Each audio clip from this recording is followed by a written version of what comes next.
Hello friends, सबको मेरी तरफ से Ram Ram ji and once again welcome back to Chana coaching classes. तो आज का हमारा टॉपिक रहने वाला है सैम्पलिंग के methods.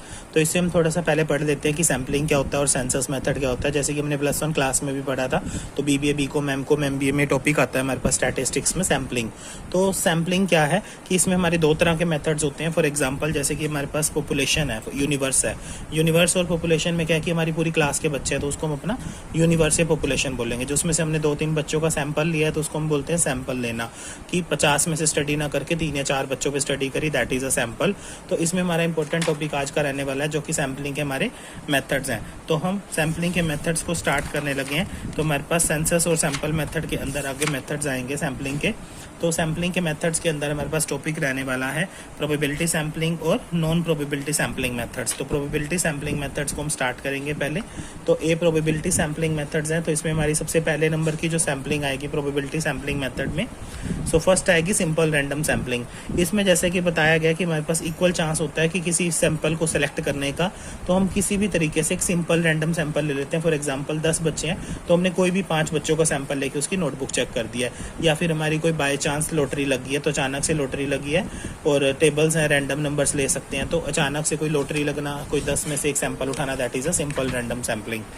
So next we have second probability sampling, that is a stratified random sampling. इसमें क्या करते हैं कि हम अपने सैंपल के अकॉर्डिंग जो पॉपुलेशन है उसको डिफरेंट ग्रुप के अंदर और स्ट्रेटा के अंदर डिवाइड कर देते हैं, जैसे कि स्ट्रेटास में बताया गया।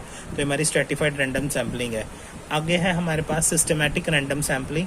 इसमें बताया गया कि हम क्रोनोलॉजिकल या फिर सिस्टमैटिक ऑर्डर में अपने वर्क को करते हैं। फॉर एग्जांपल, किसी स्कूल की प्रिंसिपल है, तो उसको जैसे 1st to 10th तक की नोटबुक चेक करनी है और 10th से 1st तक की वो नोटबुक भी चेक कर सकती है अपने एक सिस्टमैटिक मैनर में।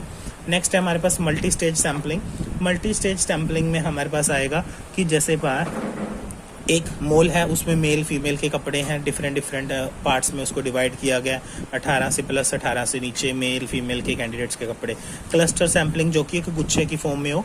एक प्रिंसिपल है जो कि पूरे management department, computer application department, सब टीचर्स को कंट्रोल करता है, that is a cluster sampling. Next we have non probability, जिसमें हमारी जजमेंट सैंपलिंग आएगी कि हम अपनी कुछ जजमेंट का क्राइटेरिया रखते हैं। फॉर एग्जाम्पल, जजेस हैं, तो उन्होंने 2 ब्यूटी कंटेस्ट चल रहा है, फैंसी ड्रेस कॉम्पिटिशन, तो 2 गर्ल्स में से किसी एक को सिलेक्ट करना, that is a judgement sampling.